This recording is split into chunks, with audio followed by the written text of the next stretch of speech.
আমি চাচ্ছি কি যে ভিতরে পানি দিব বা লিকুইড দিব। বোতলটা ফিল আপ থাকবে। কতটুকু ফিল আপ থাকবে? আপনার মনে করেন এই পর্যন্ত ফিল আপ থাকবে। তো এই পর্যন্ত ফিল আপ করতে হলে আপনাকে একটা সারফেস অথবা প্লেন এখানে তৈরি করতে হবে। তো আমার এইখানে একটা প্লেন এই যে মাত্র তৈরি করে নিলাম। তৈরি করার পর চলে যাবেন হচ্ছে ইন্টারসেকশন। ইন্টারসেক্ট যেটা আছে এটাতে যাবেন। এটার মধ্যে প্লেনটা মাত্র কাজ করছি যার কারণে অটোমেটিক সিলেক্ট হয়ে গেছে। আর ২ নাম্বার হচ্ছে এই বডিটা সিলেক্ট করতে হবে। বডিটা সিলেক্ট করার পর এইখানে ৩ টা অপশন আছে। ৩ টার মধ্যে ২ নাম্বারটা দিবেন। কারণ আমরা ইন্টারনাল রিজিয়নটা জানতে চাই। এই ফেস থেকে উপরের দিকে সে যাওয়ার চেষ্টা করবে না। কারণ উপরের ফেস হচ্ছে ওপেন। আর নিচের ফেসটা হচ্ছে ক্লোজ। নিচের দিকে যদি যায়। তাহলে এইখান থেকে শুরু করে নিচের দিকে যতটুকু জায়গা পাওয়া যায় ততটুকু জায়গা পর্যন্ত সে যেয়ে ফিল আপ করে দিবে। দেখেন এই যে ফিল আপ হয়ে গেছে। ভিতরে দেখেন এই যে দেখা যাচ্ছে। আমরা আপাতত এটাকে ওকে দিলাম। ওকে দিলে আপনার যে ভিতরে যে লিকুইডটা হইলো, হইছে কি? হ্যাঁ, হইছে। তো আমরা দেখি বডি কয়টা হইছে। বডি হইছে ২ টা। একটা হচ্ছে এই একটা আর একটা হচ্ছে পুরো বোতলটা। তো এইটাকে আমি আপাতত একটু আইসোলেট করব। আইসোলেট করার পর এইখানে যে শেপগুলো আছে না? এই শেপগুলো তো বোতলের ইনসাইড শেপ। ওকে? এটা থাকুক। এটা আপাতত বোঝা যাবে না। আমাদের এখন কাজ হচ্ছে এটার যে ম্যাটেরিয়াল, ম্যাটেরিয়ালটাকে রিমুভ করে দিলাম। রিমুভ করে দেওয়ার পর এইটা যেহেতু লিকুইড, সো লিকুইড যেহেতু লিকুইড টাইপের একটা অ্যাপিয়ারেন্স দেওয়ার চেষ্টা করব। এখানে যা আছে এটা দিয়ে বোঝার চেষ্টা করেন যে লাইট, লিকুইড হচ্ছে অর্গানিকের মধ্যে আছে। লিকুইড, কি ধরনের লিকুইড আসলে আপনি ইউজ করবেন? আমি আপাতত বোঝার সুবিধার্থে এইটা দেই যদি কেমন হয়? এটা বোঝাই যায় না। রিয়াল ভিউ গ্রাফিক্স অন ছিল।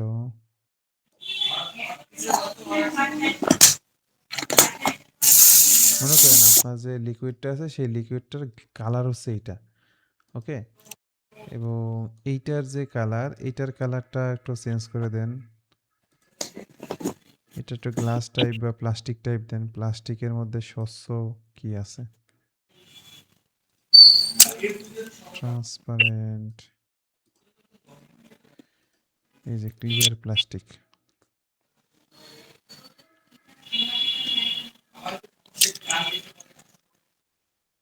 এটা হচ্ছে ফুল বডিটাকে দিতে হবে। তো বডিটাকে যখন দিছি তখন কি বোঝা যাচ্ছে যে ভিতরে লিকুইড আছে? জি স্যার। আর যদি মনে করেন যে এটাকে আমি সলিড রাখবো তাহলে ডিজাইন বুঝতে আরো সহজ। এই বডিটার লিকুইডটাকে ক্রস করে দিলাম। তাহলে এবার দেখেন যে ভিতরে যে সলিড অংশ দেখতেছেন এটা হচ্ছে লিকুইড আর বাইরের অংশটা এই গ্লাসের মতো বা প্লাস্টিকের মতো। এবার আপনি কি পরিমাণ লিকুইডটা পাইছেন এটাও টেস্ট করতে পারেন কিন্তু। এটা আসলে সেন্সরের মাধ্যমে করা যায়। এখানে ডিরেক্ট রিডিং না, ইভালুয়েট আছে। ইভালুয়েটে গেলে দেখতে পারবেন যে সেন্সর নামে একটা অপশন আছে যে সেন্সর। সেন্সরে যখন ক্লিক করবেন, সেন্সরে যখন যাবেন তখন এই অবজেক্ট বডিটাকে সিলেক্ট করবেন, দেখায় দিবে কত গ্রাম আছে। আসলে এই লিকুইডটার উপর তো আমি কোনো ম্যাটেরিয়াল অ্যাপ্লাই করি নাই। সো এইটা আসলে পানির যে মাস, পানির যে ওজন সেই ওজন দেখাবে। আর যদি আপনি এটার উপরে কোনো একটা ডেনসিটি অ্যাপ্লাই করেন তাহলে সেটার স্পেসিফিক গ্র্যাভিটি অনুযায়ী সেটা তার সাথে মাল্টিপল হয়ে তার ওজন নির্ণয় করবে। তো আসলে ক্যালকুলেশন আমরা করব না। কষ্ট করে ক্যালকুলেশন করার কোনো দরকার নেই। যেহেতু আমরা ডিজাইন করছি, ডিজাইনই আমাকে বলে দিবে এটার অ্যান্সার কত। কিন্তু আপনাকে প্যারামিটারগুলো ঠিক করে দিতে হবে। যেমন এই যে বডিটা আছে, এই বডিটার কোনো ম্যাটেরিয়াল কিন্তু আপাতত নাই। সো এখান থেকে যদি মনে হয় যে আমি ম্যাটেরিয়াল এড করব, ঝামেলা হচ্ছে কি এখান থেকে ম্যাটেরিয়াল যখন আপনি এড করবেন, এইটার ম্যাটেরিয়ালটা আর এটার ম্যাটেরিয়ালটা মার্জ হয়ে রয়েছে। একটা দিলে আরেকটা ম্যাটেরিয়াল চেঞ্জ হয়ে যাবে। এখান থেকে ম্যাটেরিয়াল দেওয়ার সুযোগ নাই।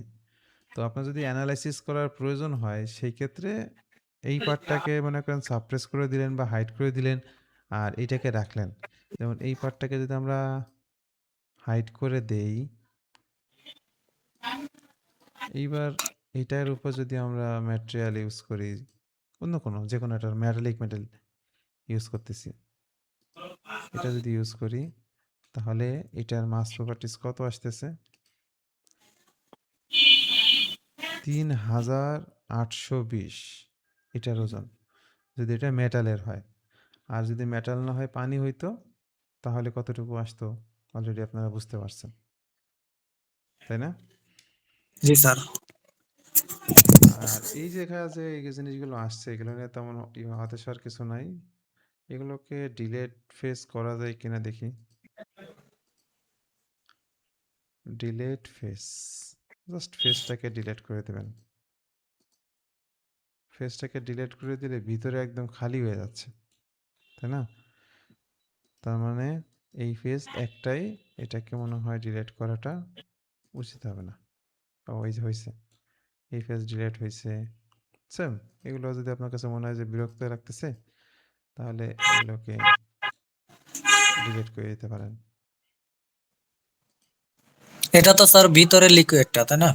হ্যাঁ হ্যাঁ, লিকুইডটা তো এই শেপ নিয়েই জায়গার ভিতর দখল করবে। জি জি। এই শেপটা তো মনে হয় একটু উঁচা না, একদম লেভেল অনুযায়ী।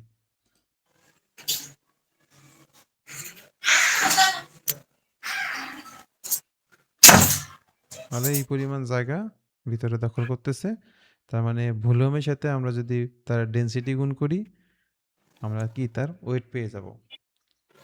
জি স্যার। এটা বাদে আর কোনো সমস্যা আছে? না স্যার, এখন আর সমস্যা নেই। ওকে। আর এটা যখন আপনি শো করবেন অ্যান্ড এখান থেকে আমরা চলে যাচ্ছি উইন্ডো এবং আমাদের যে অ্যাসেম্বলিটা ছিল, এই যে বোতল অ্যাসেম্বলি, এটাতে চলে আসলাম, এখানে ইয়েস দিয়ে দিলাম। দেখেন সব কিছু ডেভেলপ হয়ে গেছে।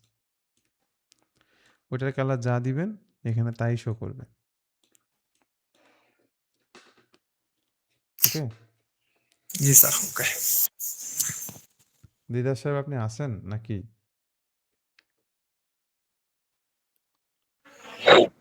হ্যাঁ স্যার, আমি আছি। আপনাকে শোনা যাচ্ছে না, অনেকক্ষণ ধরে ডাকতেছি। কি অবস্থা, কাজ বাজ হচ্ছে আপনার?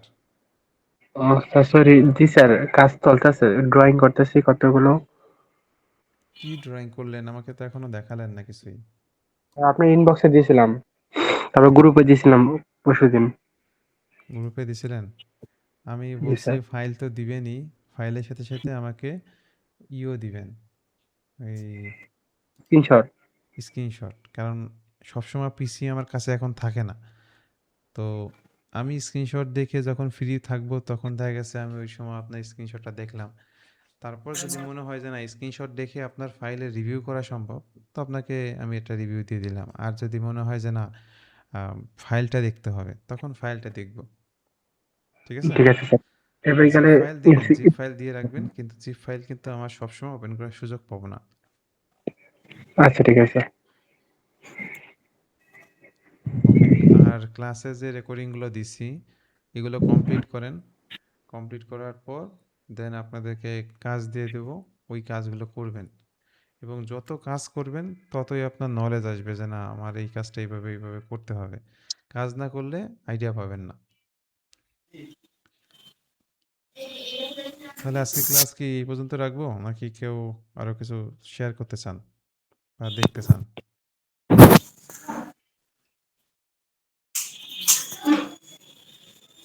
রাব্বি ভাই আছেন? ভাই ওই যে ইয়ে করা আপনার নাম টাম লেখার এটা একটু 5 মিনিট একটা ছোট একটা ভিডিও বানাই দেন। 5 মিনিটের ভিডিও? মনে করেন আমি এইটাকেই না না, মানে এইটার না, ওই যে আপনার ইয়া টেমপ্লেট। টেমপ্লেটের মধ্যে যে নামটা এডিট করার ওই ভিডিওটা বানাইলে আমি ওই ভিডিওটা দেখি, সমস্যা হইলে পরে না হয় আপনি বুঝাই দেন।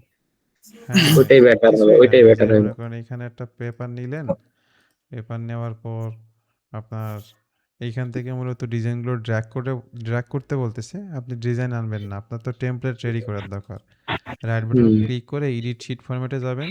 এডিট শিট ফরম্যাট আসছে, এটা দেখলে বুঝতে পারবেন। এবং এইখানে যেই লাইনগুলো আছে বা যা যা আছে এগুলো যদি মনে হয় যে আপনার পছন্দ না, ডিলিট করে দিতে হবে, ডিলিট করে দিতে পারেন। ঠিক আছে? তার মধ্যে বিশেষ করে যে স্কেল এগুলো যেভাবে আছে, এই জিনিসগুলো ডিলিট না করাই ভালো। সুন্দরভাবে এটা মানে ডাইনামিক ইকুয়েশন আকারে আছে। সো আপনি যদি এখানে রেশিও কমায় দেন, এখানেও রেশিও কমে আসবে। শিট নাম্বার কত, কয়টা শিটের মধ্যে এটা কয় নাম্বার শিট, ঠিক আছে?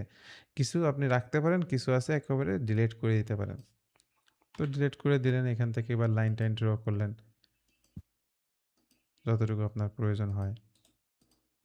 আমার এটা কেন আসছে তো বুঝছেনই, যে আমার ওইখানে যেই লেয়ার প্রপার্টিজ মোটা দেয়া। হ্যাঁ, লেয়ার প্রপার্টিসে যেটা সেট করা আছে ওইটাতেই আসলে আসতেছে। আচ্ছা, এখন মনে করেন আমি একটা গড় করে ফেললাম, এখন ওই যে ওয়ার্ডে তো হচ্ছে গড়ের মধ্যে লেখা লিখতে লিখতে যদি লেখা গড়ের থেকে বেশি হয়ে যায় তাইলে হচ্ছে গড়টা মোটা হয়ে যায়, এই জায়গায় কি সেম গড়টা মোটা হয়ে যাবে অটোমেটিক, নাকি লেখা বাইরে চলে যাবে? লেখা বাইরে চলে যাবে, মোটা হবে কেন? তো তখন লেখাটা হচ্ছে সাইজ কমাই দিলেই হইতেছে এটা তো না? জাস্ট আমাদের ড্রয়িং, তাই না? ও, জাস্ট কলম না দিয়ে কলম দিয়ে ড্র করতে পারতাম, সেখানে তো কম্পিউটার, এখানে ডিরেক্ট হুম। টুলসের মাধ্যমে লেখা হয়েছে, ড্র করা হয়েছে, আর কিছু না। তো এখান বুঝতে থেকে পারছি। জাস্ট এই যে বেরোবেন, আপনাকে যা যা কাজ করার পর আপনি এখান থেকে জাস্ট সেভ দিবেন, সেভ অ্যাজ। টেমপ্লেটের মধ্যে নিয়ে। এখানে টেমপ্লেটের মধ্যে এই ড্র ডট এটাতে রাখবেন। হুম, আমার ২টা আছে, আপনি নতুন একটা নাম লিখলে ৩টা হয়ে যাবে, আর কিছু না। বুঝতে পারছি। তারপরে টেক্সট লেখাটা। টেক্সট লেখাটা এই যে ড্রয়িংয়ে আসবেন, এখানে অ্যানোটেশন, এর মধ্যে এই যে অ্যানোটেশন, ঠিক আছে? যদি কোনো নোট। অবজেক্টকে সিলেক্ট করেন তাহলে সেটা তীর চিহ্ন আসে, এখানে তো কোনো অবজেক্ট নাই, সো ডিরেক্ট টেক্সট, যা লিখবেন এটা টেক্সটে আসবে। এখন আপনার এখান থেকে ফন্ট কি রাখবেন, সাইজ কি রাখবেন, কালার দিবেন কিনা, বোল্ড দিবেন কিনা, কোন অ্যালাইনমেন্টে রাখবেন, কীরকম মানে বুলেট পয়েন্টে রাখবেন, বুঝতে পারছি। এগুলো তো আমরা টাইপ করতে পারি। এই যেমন দেখেন, এইটাকে সিলেক্ট করতেছে, এখন অ্যারো আসতেছে, না সিলেক্ট করলে টেক্সট। হুম, ওকে, তাহলে আমি আজকে ক্লাস এই পর্যন্ত রাখতেছি, পরে কথা হবে ইনশাল্লাহ। আপনারা ওকে। কমপ্লিট করেন, তারপরে আমি আপনাদেরকে কাজ দিব। এখন আপাতত যেটা দেওয়া হয়েছে ওইটা কমপ্লিট করেন। আচ্ছা।